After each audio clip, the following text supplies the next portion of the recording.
পিতা সব কাজ সম্পন্ন করতে পারলেন না। ৭৫-১৫ আগস্ট তাকে নির্মমভাবে হত্যার পর যারা ক্ষমতায় এসেছে তারা এই বাংলাদেশের মানুষের বিশেষ করে আর্থসামাজিক উন্নয়নের দিকে কোনো দৃষ্টি তাদের ছিল না।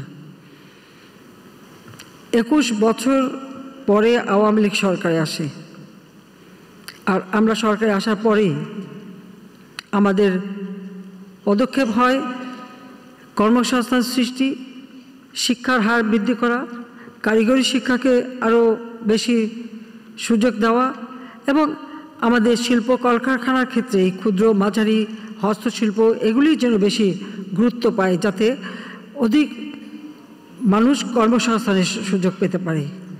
সেই পদক্ষেপ আমরা নিয়েছিলাম এবং কর্মসংস্থান ব্যাংক নামে একটি ব্যাংকও প্রতিষ্ঠা করে দিই, যেখানে একজন তরুণ, সে শিক্ষিত হোক বা অল্প শিক্ষিত হোক, যে কোনো একজন উদ্যোক্তা বিনা জামানতে ওই ব্যাংকের থেকে ঋণ নিতে পারে। এটা ছিল প্রথম ১ লক্ষ টাকা, পরবর্তীতে আমরা বৃদ্ধি করেছিলাম।